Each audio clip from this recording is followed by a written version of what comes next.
मोक्षमार्गस्य नेतारं भेत्तारं कर्मभूभृतां ज्ञातारं विश्वतत्त्वानां वन्दे तद्गुणलहरे वन्दे तद्गुणलहरे वन्दे तद्गुणलहरे। जय बोलो उमा स्वामी आचार्य देव की जय। जय बोलो चारित्र चक्रवर्ती आचार्य शांति सागर जी महाराज की जय। जय बोलो प्रातस्मरणीय गुरुदेव समंत पत्र महाराज की जय। जय बोलो आचार्य प्रवर एकनाथ सुंदर सागर जी महाराज की जय। जय बोलो मनीषा गुरु वात्सल सिंधु आचार्य सुरेश सागर जी महाराज की जय। जय बोलो परम पूज्य सुरेश सागर जी महाराज की जय।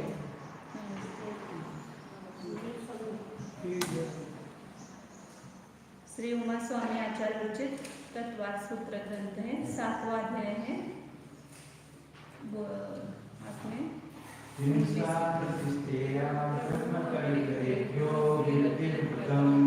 देश सर्वतो महति तस्मैर्यायाभावना पंच पंच वामनो मुक्तिर्यादानि क्षेपणं समित्यालोकितपान भोजनानि पंच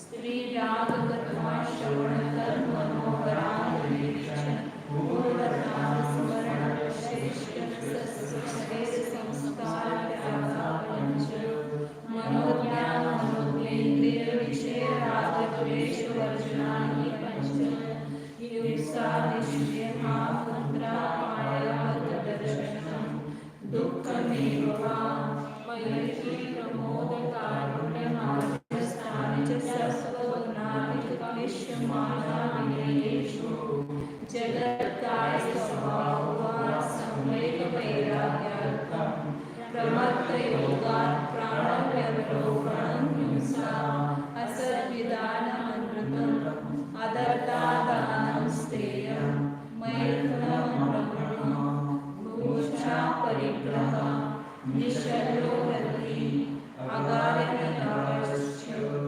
अनुरतो गारी। 5 पापों का स्वरूप बताया उसमें, और उसके बाद व्रति का स्वरूप बताया। व्रति कैसा होना चाहिए? शल्य। शल्य कितने बताए? 3। कौन से?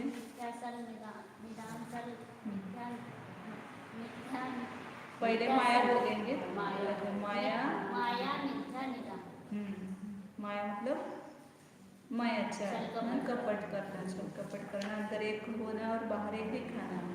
तो यदि मायाचार है तो वो शल्य रहता है अंदर, अपन जो करते हैं और वो लोगों को पता नहीं है, लेकिन अपने को पता रहता है, तो अपने को वो छूटता रहता है। इसलिए अपने शल्य रहित होने के लिए मायाचार को छोड़ना चाहिए। निदान शल्य में क्या करता है? तो पालन करके भोग सामग्री की प्राप्ति ऐसी इच्छा करना, ये निदान शल्य है। और मिथ्या दर्शन शल्य है वस्तु का यथार्थ श्रद्धा न होना, मिथ्या दर्शन शल्य। अंदर मिथ्या दर्शन और बाहर से व्रत धारण किए हैं तो भी अंदर एक शल्य बना रहता है। व्रति के कितने भेद किए? 2। कौन से? अगारी और अनगारी। जो अगारी किसको कहेंगे? जो गृहस्थ, मतलब जो परिग्रह सहित है वह अगारी, और जो परिग्रह रहित है अगारी परिग्रह का वाचक है। इसलिए सभी परिग्रहों से जो सहित है वो अगारी, और परिग्रह से रहित है वो अनगारी। अनुव्रति जो है वो अगारी है, ऐसा बताया। अब उस अनुव्रति के लिए 5 व्रत धारण जैसे करना आवश्यक है, उसी प्रकार अन्य 7 व्रत बताए, 3 गुणव्रत और 4 शिक्षा व्रत, इनको भी धारण करना। हाँ, मतलब उसके बिना वो व्रति नहीं कहलाता है। केवल 5 अनुव्रत धारण करके और हम व्रति हो गए, ऐसा नहीं हो सकता है। उसके लिए 3 गुणव्रत और 4 शिक्षा व्रत भी धारण करना आवश्यक है। वो कौन कौन से हैं आगे 21 नंबर के सूत्र में बता रहे हैं, उनके नाम बताए हैं। दिक्देशानर्थ दंड नहीं, दिक्देशानर्थ दंड विरति साम, उतना बोलते हैं। दिग्देशानर्थ दंड विरति सामायिक पुरुषोधोपवासोपभोग परिभोग परिमाणातिथि संविभाग व्रत संपन्नश्च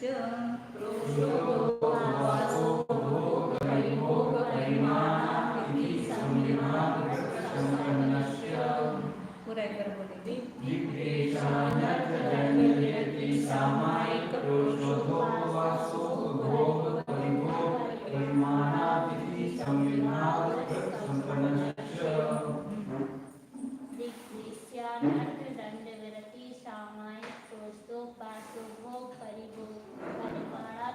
संविभाग संपन्नश्च। दिग्देशानर्थ दंड विरति सामायिक प्रोषोदोपवासोपभोग परिभोग परिमाणातिथि संविभाग व्रत संपन्नश्च। सामायिक के बाद भी प्रोषोदोपवास बोलते हैं ना। दिग्देशानर्थ दंड विरति सामायिक प्रोषोदोपवास। आगे बोलो कब। दिग्देशानर्थ दंड विरति सामायिक प्रोषोदोपवासोपभोग परिभोग परिमाणातिथि संविभाग व्रत संपन्नश्च।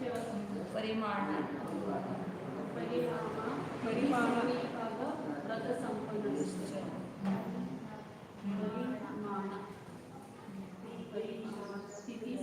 जोरत देशानर्थ दंड विरति सामायिक प्रोषोदोपवास उपभोग परिभोग परिणाम अतिथि संविभाग व्रत संपन्नश्च। बोलते समय तोड़ना नहीं उसको, एक ही बोला। परिमाणातिथि परिमाणातिथि संविभाग व्रत संपन्नश्च। पहला व्रत है दिग व्रत। व्रत विरति शब्द तीनों को लगाएंगे। दिग विरति, देश विरति और अनर्थ दंड विरति, ये तीन को क्या बोलते हैं? गुण व्रत बोलते हैं। गुण मतलब पोषण, जो व्रतों का पोषण करते हैं उसको गुणव्रत कहते हैं। तो गुणव्रत शब्द इसकी इसलिए दिए हैं कि जो 5 अनुव्रतों का पोषण करते हैं। तो पहला है दिग्विरति व्रत। दिग्विरति व्रत मतलब दिग व्रत कि जन्म पर्यंत जीवन भर के लिए पूर्व आदि सभी दिशाओं को की मर्यादा निश्चित करके, 10 दिशाओं की मर्यादा निश्चित करना, पूर्व पश्चिम दक्षिण उत्तर और विदिशा, 4 विदिशा और पूर्व और अधो, इस प्रकार 10 दिशाओं की मर्यादा करना कि अब इसके बाहर में जीवन पर्यंत के लिए नहीं जाऊंगा। मतलब विचार पूर्वक ये व्रत करना होता है, क्योंकि एक बार व्रत धारण किया तो उसकी मर्यादा वापिस बढ़ा नहीं सकते हैं। इसलिए अपना मर्यादा करना मतलब अपने मोह को कम करना है। क्योंकि अभी ऐसा लगता है कहीं जाते नहीं, जाना पड़े तो अंदर एक भाव रहता है कि कषय भाव मोह, मुझे वहाँ कभी जाना पड़े तो फिर नहीं जा सकेंगे कि बंधन हो जाएगा, तो व्रत धारण करेंगे तो उसके लिए अपने मोह को ये बंधन है वास्तव में देखा जाए तो, कि मैं इस 10 दिशाओं की जो मर्यादा की है इसके बाहर कभी जीवन पर्यंत के लिए, भले कितना ही लाभ हो उधर, ये वहाँ जाने से आपको बहुत प्रॉफिट होगा, बहुत पेमेंट बहुत मिलते हैं वहाँ जाने पर, 2-2 लाख 4-4 लाख इतने पगार होता है, वहाँ वेतन होता है। तो फिर उस लोभ के वश होकर के फिर ऐसा मर्यादा नहीं बढ़ा सकते हैं कि अब थोड़ी मर्यादा बढ़ा दे उधर, ऐसा करना वो अतिचार में बताएंगे सब, मर्यादा बढ़ाना वगैरह वो अतिचार दोष लगता है। तो इसलिए पूर्व आदि सभी दिशाओं की मर्यादा निश्चित करके उसके बाहर मैं किसी भी निमित्त से नहीं जाऊंगा, गमन नहीं करूंगा। हाँ, और एक मर्यादा उसमें हो सकती है कि जो फोन इसके लिए छूट रख सकते हैं, मतलब वास्तव में तो होना ही नहीं चाहिए, लेकिन 2 मर्यादा कर सकते हैं, जाने की अपेक्षा से मर्यादा और एक फोन की अपेक्षा से मर्यादा। यहाँ तक फ़ोन कर सकते हैं लेकिन जाएंगे नहीं वास्तव में।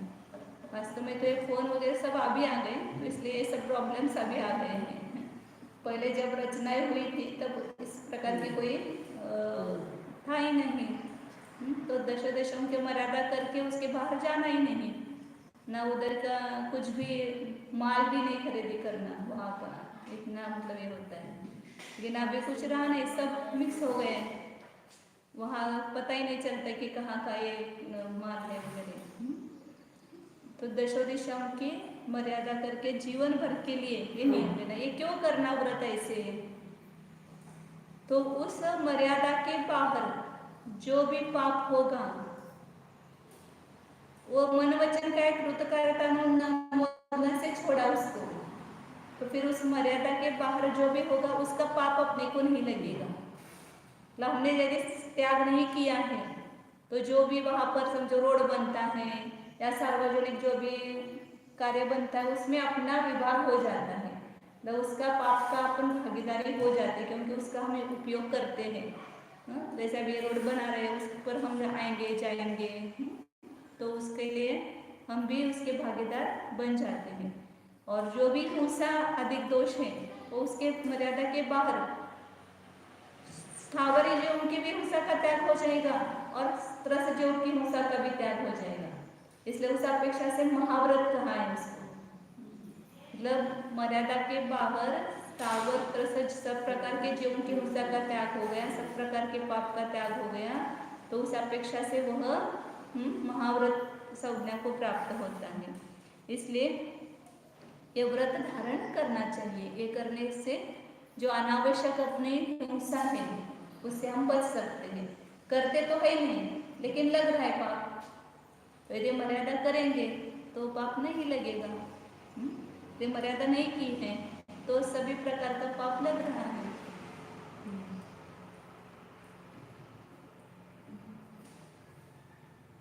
इसलिए बोलते हैं ना हमेशा कि मतलब जो करते नहीं वो तो त्याग करो, उधर जाते ही नहीं कभी, तो एक मोह छोड़ दो ना, मैं जाना ही नहीं, कभी भी जाना ही नहीं बाहर।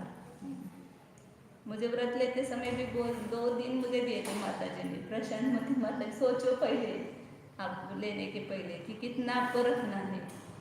फिर वैसा आता था, फिर वो लंदन रखो, ये रखो, वो रखो। मैंने कहा क्या फिर रखेंगे तो फिर वापस अपने परिणाम अस्तित्व जाएंगे, फिर वहाँ जाएंगे अपने व्रतादि का उसका पालन भी नहीं होगा। इसलिए अपन नियम में लेंगे तो वापस भाव ही नहीं होंगे जाने के, क्योंकि एक बार अपन नियम लेते हैं तो भाव नहीं बनते कि अपने को ये करना है ऐसा, और नियम नहीं है तो फिर मन डावाडोल हो जाता है। इसलिए फिर नियम ले ही लिया, भारत के बाहर अपने को जाना ही नहीं। बोले कि प्रवचन के लिए जाना पड़ेगा, इसके लिए जाना पड़ेगा, वो मुँह रखना ही नहीं। यहाँ के लोग सीखे तो बहुत हो गए, वहाँ जा करके और क्या सिखाएंगे हम, किसको सिखाएंगे? यहाँ के पास के लोग हैं उनको सिखाओ। ठीक, तो क्या कहा कि दीप व्रत ये धारण करना है। फिर उसके बाद दूसरा व्रत बताए देश व्रत। ये बड़ी मर्यादा है, जीवन पर्यंत के लिए दशों दिशाओं की मर्यादा है। पूरे जीवन भर जहाँ तक अपने को काम है वहाँ तक रखना है, लेकिन रोज तो जाते नहीं है, पूरे भारत भर घूमते क्या रोज? तो इसलिए फिर उसमें भी और छोटी मर्यादा करना, नियत काल के लिए और नियत मर्यादा। मतलब काल भी वहाँ पर यहाँ जीवन पर्यंत के लिए किया है, लेकिन अब देश व्रत में आज तो हमें कहीं जाना ही नहीं है, या पंढरपुर गांव तक या जहाँ पर भी अपन रहते हैं उस गांव में जाएंगे, उस गांव के बाहर कुछ काम नहीं है तो आज के दिन के लिए नियम ले लो कि इस गांव के बाहर हम नहीं जाएंगे, इस गली के बाहर हम नहीं जाएंगे, आज चतुर्दशी अष्टमी है तो इस घर के बाहर हम नहीं जाएंगे। तो कितने पाप का हमने ये किया, मतलब निवृत्ति हो गई, कितने पापों से अपनी निवृत्ति हो गई, त्याग हो गया। करते हैं नहीं लेकिन त्याग नहीं किया तो वो सब दोष लगता है। इसलिए जो आवश्यक नहीं है उसका त्याग कर दो। तो गांव गली घर इसके नियम करके नियत काल के लिए उसकी मर्यादा करना, उस काल तक हम बाहर नहीं जाएंगे, उसके बाद वो नहीं रहेगी मर्यादा। लेकिन वो मर्यादा समाप्त होते ही दूसरी मर्यादा लेना है। ऐसा एक समय भी नहीं जाना चाहिए कि हम देश विरति से रहित हो गए, एक दिन के लिए लिया है, आज 7 बजे लिया, कल 7 बजे वापस ले लो नियम। अब आगे कितना और काम है आपका, आज कहीं जाने का प्रोग्राम है तो वहाँ तक ले लो, कितना भी आप ले सकते हैं, लेकिन जितना अपना आवश्यक है वहाँ तक ले लो। जिला ले सकते हैं, प्रांत ले सकते हैं, पूरे महाराष्ट्र प्रांत के बाहर नहीं जाएंगे, या जहाँ पर कर्नाटक के बाहर नहीं जाएंगे। ऐसे बड़ी मर्यादा भी जिस दिन अपने को प्रवास करना होता है, जैसे यात्रा के लिए वगैरह निकलते हैं तो वहाँ पर बड़ी मर्यादा कर सकते हैं, लेकिन मर्यादा जरूर करना उसकी, मतलब वो देश व्रत है। तो जो दिग्व्रत में की हुई बड़ी मर्यादा है उसमें पुनः छोटी मर्यादा करके नियत काल के लिए मैं इसके बाहर नहीं जाऊंगा, ऐसा नियम लेना। आज अपने यहाँ इस एरिया से बाहर नहीं जाना, तो वहाँ जो पाप हो रहा है उससे अपना कोई मतलब नहीं, वो सब अपने लिए संपूर्ण महाव्रत जैसा हो गया।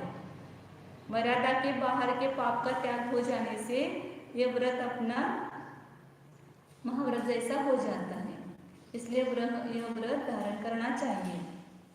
लेकिन निरंतर ये चलेगा, मर्यादा हमेशा रखना, लेकिन वो मर्यादा बदलती रहेगी, काल बदलता रहेगा। 8 दिन के लिए अष्टानिका है तो एकदम 8 दिन के लिए नियम ले लो कि अष्टानिका होने तक मैं कहीं बाहर नहीं जाऊंगा। और फोन के लिए अभी है तो उसके लिए भी छूट रखनी पड़ती है, मतलब कहाँ तक आप फोन करेंगे, वो फोन की मर्यादा अलग करो। ऐसे शीतल प्रसाद जी ने लिखा है अपने आध्यात्मिक सोपान करके, उनकी एक पुस्तक है, मैंने दी थी आपको, बहुत अच्छी पुस्तक। मतलब अंतरंग परिणाम कैसे रखना और बाहर के व्रत दोनों का मेल डाला है उसमें, कि वो व्रती अंदर से कैसे उसकी निवृत्ति होती जाती है और आगे आगे की प्रतिमाओं को धारण करते हुए वो कैसे विचार करता है, चिंतन करता है। बहुत अच्छी पुस्तक है, प्रतियों को तो जरूर पढ़ना चाहिए उसको। उन्होंने उसमें लिखा है कि 2 मर्यादा रखो, आने जाने के लिए एक मर्यादा और एक फोन के लिए मर्यादा। तो आप आने जाने की एक ही मर्यादा रखेंगे तो फोन भी नहीं कर सकते फिर आप बाहर, या फोन ले नहीं सकते बाहर का। तो फोन के लिए मैं इतना छूट रखता हूँ और आने जाने के लिए ये मर्यादा रखता हूँ, इस प्रकार रखना है। और जितना फोन से बच सकते वो भी अच्छा है। अष्टानिका के लिए त्याग कर दो, मोबाइल नहीं यूज करेंगे। अब आप ऐसे जरूरत ही काम पड़ता है तो उसके लिए उतनी मर्यादा रखो। आगे अब तीसरा व्रत कौन सा बताएं, अनर्थ दंड विरति व्रत। अब मर्यादा के अंदर भी, मतलब कैसे देखो अपने को कितने बचाने के लिए आचार्य ने कितना ये किया है। मतलब पहले दिग व्रत में तो बड़ी मर्यादा की, फिर उसमें भी उतना रोज नहीं लगता है तो उसकी छोटी मर्यादा करो। अब उस छोटी मर्यादा के भीतर भी जो अनर्थ मतलब बिना कारण निरर्थक जो मन वचन काय कि हम क्रिया कर रहे हैं उससे विरत हो जाओ। इस मर्यादा के भीतर भी जो प्रयोजन के बिना जो करते हैं उसके 5 भेद बताए हैं, इसमें उन्होंने नहीं बताए, लेकिन कौन कौन सी निरर्थक क्रिया करते हैं। पापोपदेश, दूसरे को उपदेश देते हैं ना बिना कारण, अपना कोई प्रयोजन भी नहीं है, अपनी कोई जिम्मेदारी भी नहीं है। कोई भी आता है तो हाँ कोई आए अब देखने के लिए आ जाएंगे, एक खेती खाली क्यों छोड़ी है, इसमें कुछ बो ना इतना अनाज आ जाएगा, इतनी फसल आ जाएगी, इतने इसमें दवाई का प्रयोग करो, ऐसे बिना कारण उपदेश देते हैं। तो वो उपदेश नहीं देना, उपदेश देना ये अनर्थ दंड है, तो उससे विरति करना है। या कोई भी मतलब बैठे बैठे पाप का उपदेश देते रहते हैं, वो कैसे करना, महिलाओं का चलता है ना, कौन से पापड़ बनाना, कौन से अचार बनाना, कौन से कैसे बनाना, क्यों पाप का उपदेश देते हो। 1 साल तक वो लग रखेंगे अचार और उसमें जीव उत्पन्न होंगे, वो खाएंगे, तो उसका दोष किसको लगेगा, उपदेश देने वाले को लगेगा ना। इसलिए बैठे बैठे ऐसे पाप मत कमाओ। निरर्थक पाप ज़्यादा करते हैं, आवश्यक पाप कम करते हैं, और निरर्थक पाप जो करने की जरूरत नहीं है ऐसा पाप ज़्यादा कर आप ध्यान भी बिना कारण करते हैं। तो इसलिए अनर्थ दंड विरति के पापोपदेश में किसी को पाप का उपदेश नहीं देना। और हिंसा दान, हिंसा के जो उपकरण है, शस्त्र अस्त्र चाकू अग्नि माचिस पेटी, लाइटर, ये सब क्या है? ये पाप के साधन हैं। इन साधनों का दान किसी को देना नहीं, क्योंकि उसके द्वारा जो हिंसा करेगा उसका सबका पाप अपने को लगेगा। इसलिए पापोपदेश में भी इन्होंने कितने भेद बताए। पापोपदेश में क्लेश वनिज्जा, तिर्यक वनिज्जा, वदक उपदेश और आरंभ, ये इसमें राजवार्तिक में उन्होंने एक पापोपदेश के इतने भेद बताए हैं। कोई भी है ना, दासी दास वगैरह वहाँ नहीं मिलते तो यहाँ से ले जाकर के बेच दो उधर, ऐसे तिरंज, गाय भैंस इत्यादि है, इसमें यहाँ ज़्यादा ये नहीं मिलता है तो दूसरे देश में जाकर के उसको बेच दो, बहुत लाभ, धन का लाभ होगा। लेकिन वो तिरंजों को जो पीड़ा होती है उसका सबका पाप लगेगा। वदक का उपदेश देना, वो जो मृग इत्यादि को पकड़ने के साधन होते रहे उसका उपदेश देना, आरंभ कृषि इत्यादि का, ये सब पापोपदेश है। और दूसरा क्या बताया कि हिंसा के उपकरण देना, वो हिंसा प्रदान, ये भी अनर्थ दंड है। अपने लिए जो है उतना उपयोग करो लेकिन दूसरों को उसका दान मत दो। तीसरा प्रमादचर्या, मतलब प्रमाद पूर्वक आचरण, बिना प्रयोजन वृक्षों को तोड़ना, भूमि को खोदना, या पानी से सिंचना इधर उधर। लोगों ने पानी है तो इसको सड़क हाँ पानी न लागे तो हाँ सड़क धोते हैं, और थोड़ा कुछ हो जाए वो पानी को रखना चाहिए ना। अभी जैसे ये 2 बार हुआ, इधर बाल्टी में पानी रखा था तो छोड़ दिया किसी ने, मतलब फेंको क्यों उसको, दूसरे काम के लिए उपयोग होगा ना वो। आज भी देखा सुबह मैंने वहाँ से निकलते हुए देखा क्या करना, वो पानी उसको इसमें भले सोले में नहीं रखना लेकिन ओले में दूसरे किसी काम का आएगा, वो पानी फेंकना क्यों उसको। तो इस प्रकार बचाना चाहिए, लेकिन हम बिना करने से पानी फेंकते हैं, वृक्षों को छेदते हैं, भूमि को कूटते हैं और बहुत सारे ऐसे चीज़ों को बिना कारण करते हैं। तो वो प्रमादचर्या नहीं हो, वो प्रमादचर्या उसको भी नहीं करना, ये अनर्थ दंड में आएगा। सुन रहे क्या मौसी? जितना चाहिए उतना ही पानी, एक लोटे से काम होता है तो 2 लोटा पानी नहीं छानना, 1 लोटे में उसको करना। लेकिन हम ऐसे पता ही नहीं, ये पानी छोड़ रहे हैं मतलब हम हिंसा कर, ऐसा लगता ही नहीं ना, कहाँ जीव दिख रहे हैं हमें, फेंको पानी उधर उधर इधर। तो ये सब प्रमादचर्या है। दुष्श्रुति, बैठे बैठे अब काम नहीं है, 4 लोग बैठेंगे और बातें करेंगे, किसकी बातें करेंगे? सब जो नहीं है 4 में उसकी बात, जो नहीं है 4 में उसकी बातें, जो 4 में नहीं उसकी बातें करेंगे, और वो भी सब राग द्वेष की बढ़ने वाली, ऐसे कथा करना, दूसरों की निंदा करना, दूसरों के दोष बताना, या आहार की कथा करना, या विकथा करना, भोजन कथा, चोर कथा, राजकथा, ये सब करते हुए बैठना, तो ये सब दुष्वृत्ति है। उससे राग द्वेष पैदा होते हैं, उससे कुछ परिणामों की शुद्धि होती नहीं है। शास्त्र की चर्चा कितने करते हैं? शास्त्र की चर्चा करने, आज क्या शास्त्र में सुना, क्या बताया, वो बोलो आप, इसकी चर्चा करनी चाहिए। राग द्वेष की कथा नहीं करनी चाहिए। तो दुष्श्रुति कहा उसको, अशुभ श्रुति दुष्श्रुति। और कौन सा रहे? अपध्यान, बैठे बैठे कुछ भी ध्यान करते रहते हैं, उसका ऐसा होना चाहिए, उसका वैसा होना चाहिए, उसको इतने कैसा नफा मिल गया, वो हमारे से ज़्यादा कैसे बढ़ गया, मतलब अपध्यान, जिसका कुछ प्रयोजन नहीं है।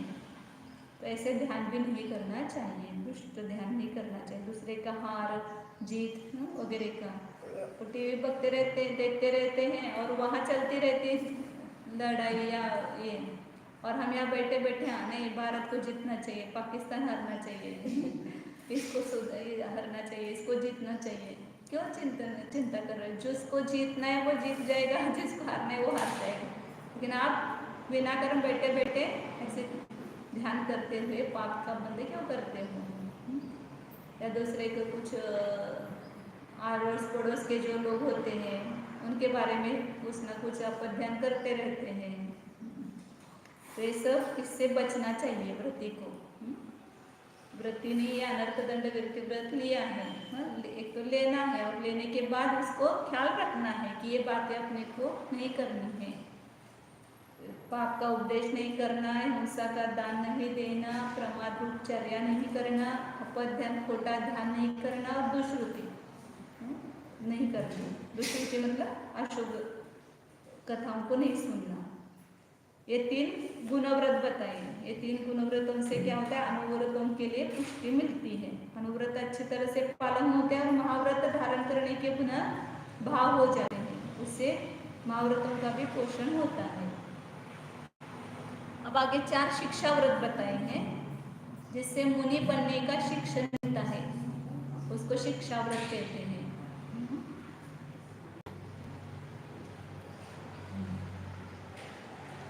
पहला कौन सा बताए शिक्षा व्रत? सामायिक करना। मतलब क्या करना कि नियत काल के लिए एक अंतर 2 घड़ी, कम से कम 2 घड़ी काल बताए सामायिक का, मतलब 48 मिनट एक मुहूर्त पूरा, उतने काल तक मन वचन काय संबंधी संपूर्ण बाह्य प्रवृत्ति से निवृत्त, मतलब मन में अशुभ विचार नहीं करना, वचन के द्वारा कुछ बातें नहीं करना और काय के द्वारा चेष्टा नहीं करना, स्थिर आसन हो बैठ करके बैठना सामायिक के लिए। और बैठ करके क्या करना, खाली बैठने ये एक्शन हो गई, लेकिन वास्तविक सामायिक क्या है, जीव की जो अंतरंग परिणति है वो सामायिक है। अंतरंग में राग द्वेष का भाव नहीं होना, समता भाव रख करके अपने उपयोग को अपने आत्मा में एकाग्र करना।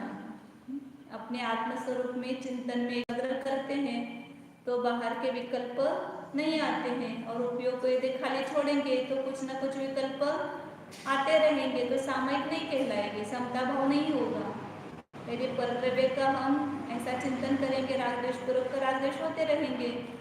जो हुआ है सामायिक में बैठते तो क्या होते हैं कि दिन भर जो हुआ है वो सब याद आता रहता है, उसने ऐसा किया, बहू ने ऐसा बोला है, लड़के ने ऐसा किया, ये सब याद करेंगे तो क्या होगा, राग द्वेष होंगे। तो वो चिंतन नहीं करना, अपने आत्मस्वरूप का चिंतन करना है, एकत्व का चिंतन करना, संसार के अनित्यानुप्रेक्षा का बारा भावना का चिंतन करना, ये सब सामायिक में चिंतन करने के लिए कहा है। तो एकत्व का अपने समता परिणामों से एकत्व का अभ्यास करना वह सामायिक है।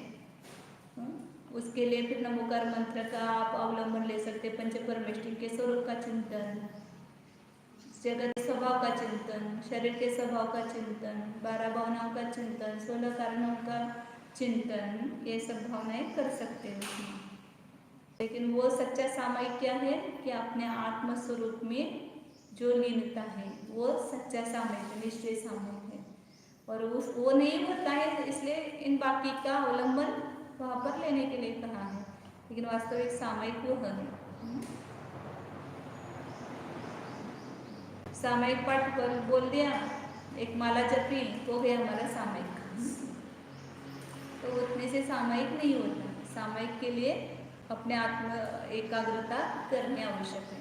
मैं अकेला हूँ, मेरा इस जगत में कोई नहीं है, शरीर से मैं भिन्न हूँ, हाँ ऐसा चिंतन करना भीतर में, और अपने को अकेला देखना, मैं चैतन्य स्वरूपी आत्मा हूँ। इस प्रकार जो ध्यान सूत्र अपन बोलते हैं उस ध्यान का चिंतन करते हुए अंदर उपयोग को एकाग्र करना, वह सामायिक है।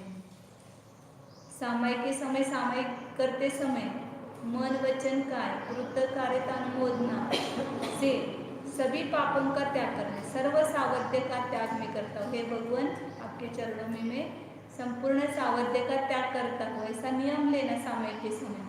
तो उस समय कहा कि सामायिक के समय गृहस्थ भी कैसा है, चेलोपसृष्ट मुनिरिव, वस्त्र का जिसको सर्ग हुआ ऐसे मुनि के समान है।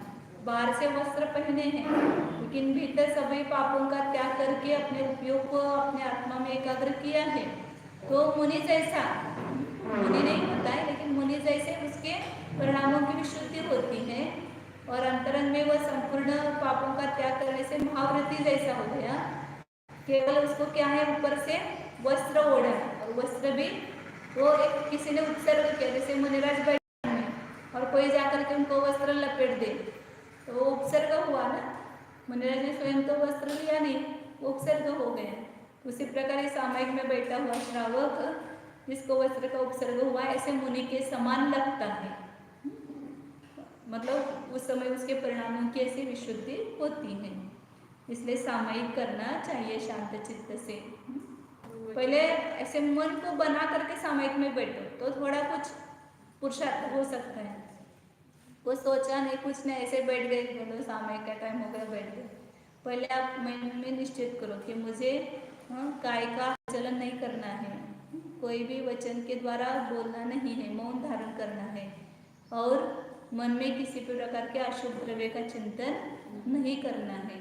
कुछ भी हो जाए तो मैं डूलूंगा नहीं, ऐसे मन को तैयार करके और संपूर्ण पापों का त्याग, मेरा सभी पापों का मन वचन का ऐसे त्याग है, ऐसा अपना सब तैयारी करके सोच करके फिर बैठो तो फिर सामयिक में थोड़ी स्थिरता आती है।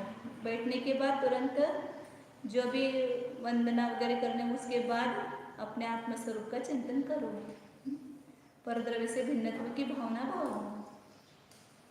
सामयिक पाठ में जो जो विचार दिए ना वो उसके लिए ही दिए हैं। सामयिक पाठ क्यों बोलना है, तो सामयिक में जो विचार दिए हैं आचार्यों ने वो अपने एकाग्रता के लिए ही दिए हैं, अपने आत्मस्वरूप में स्थिरता होने के लिए दिए हैं। न संति बाह्या मम केचनार्था भवामि तेषां न कदाचनाहम्। मतलब कितना उसमें एक एक शब्द का आप विचार करो तो उस पर ही सामयिक होता है। न संति बाह्या मम केचनार्था भवामि तेषां न कदाचनाहम्। ये बाह्य पदार्थ कोई भी मेरे नहीं है और मैं उनका नहीं हूँ, मैं अकेला ही हूँ। इस प्रकार उसमें चिंता है। कस्तदा शाश्वत को ममात्मा विनिर्मल साधि गम स्वभाव आत्मान आत्मना चिंत्यमान, ऐसा दिया है उसमें। सब ये संपूर्ण विचार अपने उपयोग की स्थिरता के लिए दिया है। लेकिन हम पाठ पढ़ लेते लेकिन उस पाठ में क्या बताया है उसका भी विचार नहीं है और उसका आधार बना करके अवलंबन लेकर के हम उपयोग को एकाग्र भी करते नहीं है।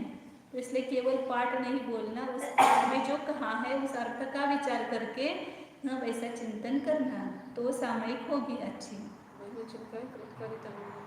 हाँ, 9 कोटि से त्याग करना संपूर्ण, स्थावर त्रसर स्थावर सभी प्रकार के जीवों की हिंसा का त्याग करना। क्योंकि इतर समय में अपन कर नहीं सकते लेकिन सामयिक में बैठे कुछ करना ही नहीं है तो उसमें सबका त्याग कर सकते हैं ना। तो सामयिक कितनी बार करना, 3 बार सामयिक करना, सुबह दोपहर में और शाम को। कम से कम जो दूसरी प्रतिमा उसको 2 बार तो करना ही है, सुबह और शाम। दोपहर में हो या न हो लेकिन तीसरी प्रतिमा से नियम से 3 बार करना पड़ता है और कम से कम 48 मिनट, 2 घड़ी मध्यम उस भेद उसके करके उत्कृष्ट 6 घड़ी तक बताएं। 2 घड़ी 4 घड़ी 6 घड़ी जितना भी आपको टाइम है उतना आप नियम ले सकते हैं। उसके बाद दूसरा व्रत बताया प्रोषदोपवास, सामयिक प्रोषदोपवास। प्रोषद मतलब पर्व दिनों में, प्रोषद का अर्थ होता है एकासन। पर्व दिनों में 5 इंद्रियों के विषयों से निवृत्त होकर 4 प्रकार के आहार का त्याग करना। पर्व दिन का अष्टमी 14 से पर्व दिन है। उसके उपवास और प्रोषद ऐसा 2 बताए, एकासन और उपवास। अष्टमी चतुर्दशी एकासन करना और उसके पहले दिन और दूसरे दिन एकासन करना, ये प्रोषद उपवास है। अब उत्कृष्ट रूप से जिन शक्ति नहीं है उसके लिए जगन्य रूप से भी प्रोषद उपवास, मध्यम प्रोषद उपवास भी बताया है। 3 एकासन करो या एक उपवास 2 एक उपवास 2 एकासन, ये तो उत्कृष्ट हो गया। मध्यम क्या हो गया, एक उपवास और सप्तमी अष्टमी दिन पूरा एकासन न करके शाम को उस पानी दूध या कुछ भी ऐसा ले सकते हैं तो वह प्रोषद उपवास मध्यम है। और 3 एकासन करना जगन्य प्रोषद उपवास है। 3 एकासन उसको जगन्य बोलते हैं 3 एकासन को। मध्यम वो उपवास करना पूरा 4 प्रकार के त्यागाष्टमी के दिन, और उसके पूर्व और उसके पश्चात के दिन शाम को भी लेते हैं कुछ ऐसे 36 घंटे ऐसा उसमें दिया है। इसमें अमित श्रावकाचार में और सुनंदी श्रावकाचार में एक 24 घंटे का, एक 36 घंटे का, एक 48 घंटे का। 48 घंटे का उत्कृष्ट प्रशुद्ध उपवास है, 36 घंटे का मध्यम और 24 घंटे का जघन्य। तो 3 एकासन करते तो 24 घंटे का उपवास होता है, तो जघन्य प्रशुद्ध उपवास कहते हैं उसको। वहाँ पर ऐसे भी देखा जाए तो 24 घंटे होते नहीं, पूरे 23 घंटे होते हैं, क्योंकि आज 12 बजे या 11:30 बजे खाना हो गया, दूसरे दिन 11 बजे या 10:30 बजे खाते हैं ना, तो पूरे 24 घंटे होने के बाद फिर खाना चाहिए। आगे तो फिर 3 एकासन शाम को लेना वो प्रशुद्ध उपवास ही नहीं होगा। क्या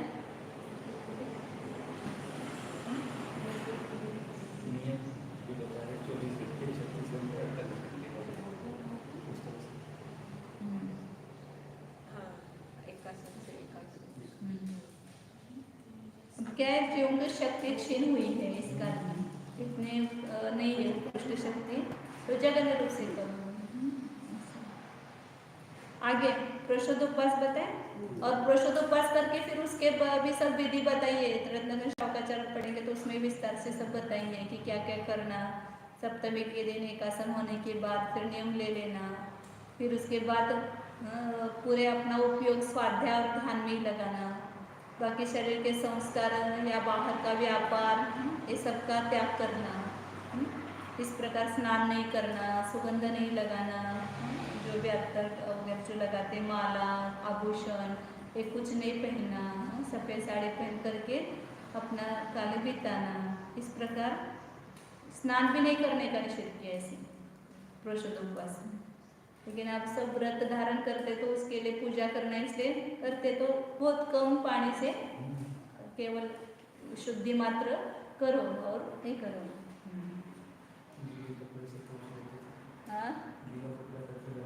हाँ, गीला कपड़ा करके पोंछ लो, और कपड़े जो है बिना साबुन के धोए ऐसे खाली निचोड़ के डाल दो उसको। तो जितना कम हिंसा करके कर सकते उतना प्रशुद्ध उपवास में त्याग करना चाहिए।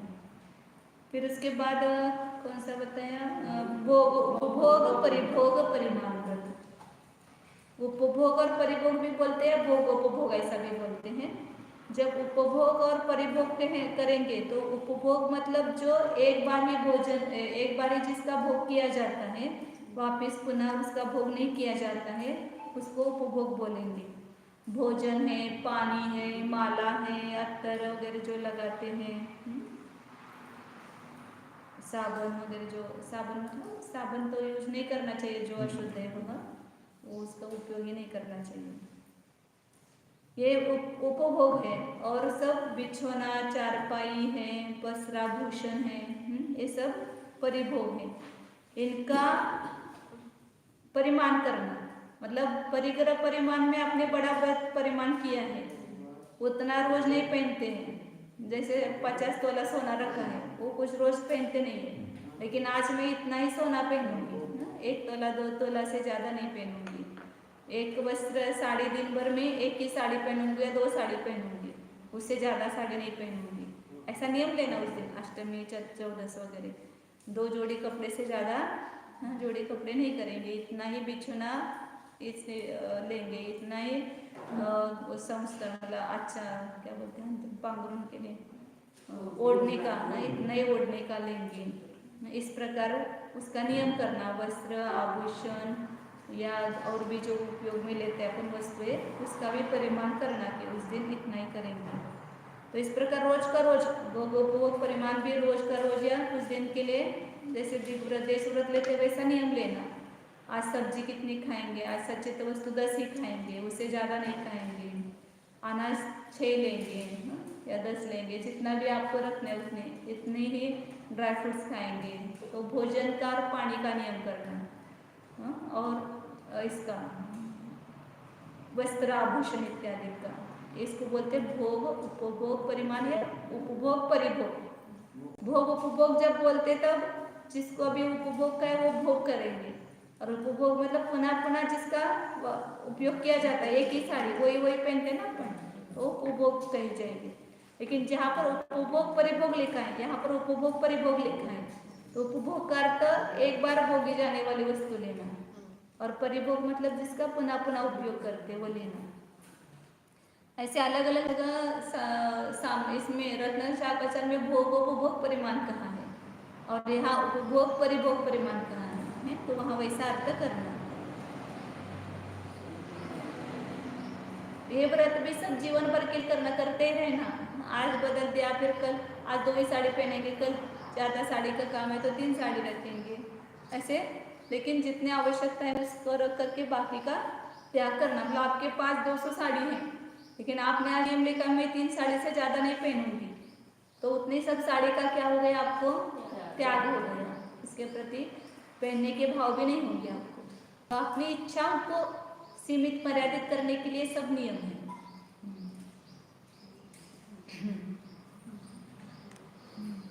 तो ये भी हमेशा के लिए करते जाना चाहिए। और भोग में फिर उसके यहाँ उन्होंने ये बताए खाने की वस्तु के बारे में, अभक्ष, त्रसघात, प्रमाद मतलब जिससे नशा उत्पन्न हो ऐसे पदार्थों का त्याग, जो बहुघात जिसमें कंदमूल वगैरह है उसमें अनंत अनंत जीवों का घात होता है उसके सेवन का त्याग करना। 5 प्रकार के अभक्ष्य बताए हैं। त्रस, घात, प्रमाद कहाँ पर है ऐसा लोग बोलते हैं, तो यहाँ पर है वो इसमें तत्वार्थ वार्तिक में त्रसघात प्रमाद ऐसा दिया है, मतलब नशा उत्पन्न करने वाले जो से माद्य पदार्थ है ना, जिससे नशा उत्पन्न होती है, जैसे दारू वगैरह जैसे मादक पदार्थ। बहुघात वध जिसमें होता है ऐसे पदार्थ, उसको बहुघात बोलते हैं। और अनिष्ट, अनिष्ट मतलब जो अपनी प्रकृति के लिए विरुद्ध है, जिसको खाने से पित्त बढ़ता है, वायु उत्पन्न होती है, उन वस्तुओं का सेवन नहीं करना चाहिए। उष्णता बढ़ती है मौसी, ऐसी वस्तुओं को सेवन करना अभक्ष्य है, जो अपने को सूट नहीं करते अपने इसके लिए शरीर के लिए, मतलब अपनी तबीयत क्या बोलते तबीयत के लिए। तो ऐसी वस्तुओं का सेवन नहीं करना ये व्रत के लिए बताया है, क्योंकि वो खाएंगे तो दिन भर बेच हो जाएंगे, फिर साधना कैसे करेंगे। तो इसलिए वो मोह के कारण उसका सेवन होता है, तो उसके मोह का त्याग करना है।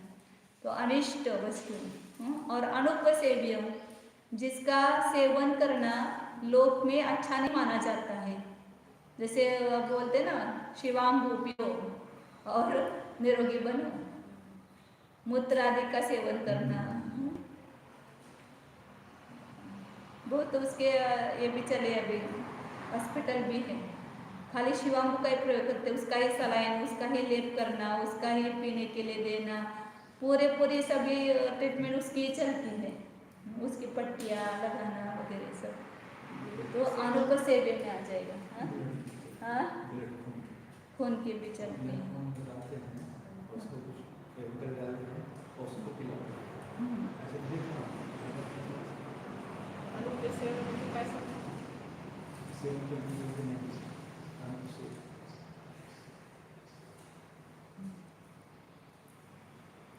उन्होंने दिया अनुपसेव्य में इष्टानामपि चित्र वस्त्र विकृत वेशाभरणादीनाम, जैसे शिवलेस पहनते हैं, अनेक प्रकार के चित्र विचित्र वस्त्र पहनते हैं, उसका भी त्याग करना चाहिए, यावत जीवन त्याग करना चाहिए। नहीं शक्ति है तो कुछ काल के लिए त्याग करो सकते। तो क्या कहा, अनुपसेव्य मतलब जिसका सेवन करना ठीक नहीं माना जाता है, तो वो अनुपसेव्य है। तो ऐसे 5 प्रकार के एक भोग के भी क्या करना चाहिए, मर्यादा करके त्याग करना चाहिए उसका। भोग परिमाण व्रत बताया, ये भी अपनी इच्छाओं को सीमित करने के लिए ही है। और चौथा व्रत बताया अतिथि संविभाग, क्या बोलते हैं, अतिथि संविभाग मतलब अपने लिए जो बनाया भोजन पान है वो मुनिराजों के लिए दे करके फिर अपने को ग्रहण करना। अपनी अपने लिए जो बनाए हुए वस्तुएं हैं उसमें साधु के लिए विभाग रखना, मतलब साधु को देना उसमें से और फिर अपन स्वयं भोजन करना। साधु के लिए नहीं बनाना, अपने लिए बनाना और अपने लिए जो बनाया है उसका त्याग करना। आप करके देखो एक बार कैसी विशुद्धि आपकी भी होगी और मुनिराजों की भी होगी।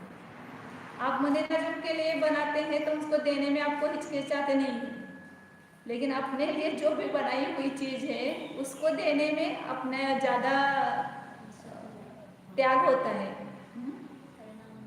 अब आप आने वाले हैं तो आपके लिए हमने खाना बनाया तो आपको देने में कुछ हमको लगता नहीं है, लेकिन हमने हमारे लिए बनाया है और आप आ गए, अब अपने में से इनको देना है तो वहाँ ज़्यादा आपके मोह का त्याग होता है, लोभ का त्याग होता है, उसमें ज़्यादा पुण्य मिलेगा आपको। तो इसलिए अपने लिए बनाई हुई चीज में से ही साधुओं को देना, उसको बोलते हैं। आजकल कैसा हो रहा है, साधुओं के लिए बनाते हैं उसमें से हम खाते हैं उल्टा हो गया है। ये नहीं होना चाहिए।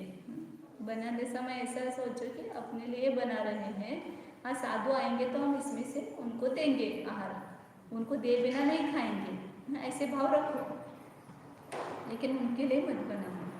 तो क्या कहा, अतिथि संविभाग व्रत।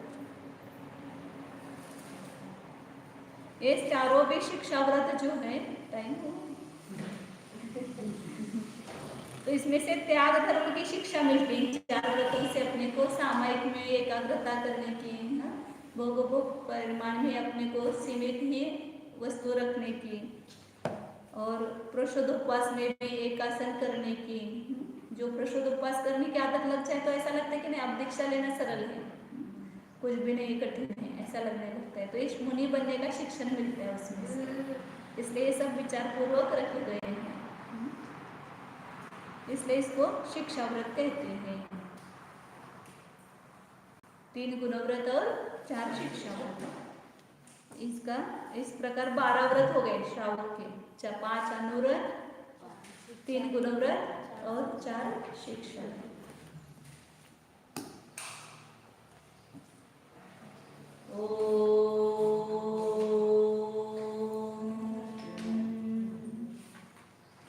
जानिए यह मैं शुद्ध चैतन्यमय जीव ही हूँ, यह मैं अखंड हूँ, अनादि अनंत एक ही हूँ, एकत्व स्वरूप ही हूँ। पूर्व में भी मैं ज्ञान और आनंद स्वरूप था, अभी भी मैं वैसा ही हूँ, इस शरीर में भी ज्ञान रूप से ही हूँ, आगे भी मैं विज्ञान रूप से ही रहूँगा। तीनों कालों में मेरी एक रूपता है, एक वाच्यता है, भिन्न भिन्न नहीं हूँ, वही का वही, वही का वही हूँ। सभी पर्यायों में जो एक रूप है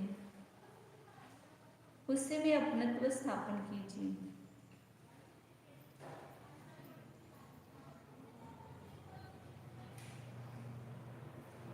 पर्याय बदलने पर भी मैं बदलता नहीं, मैं हर पर्याय में अन्वय रूप से हूँ। उस ध्रुव त्रिकाल वस्तु को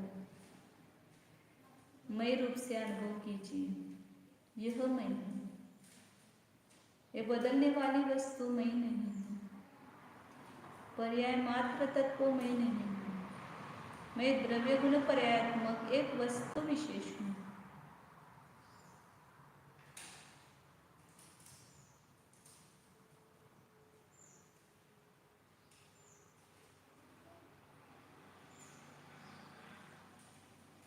शुद्ध एको ध्रुवो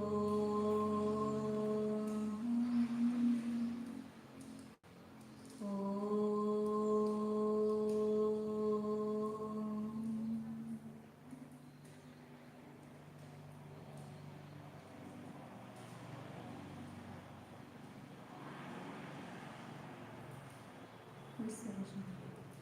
नमो अरिहंता नमो सिद्धानंद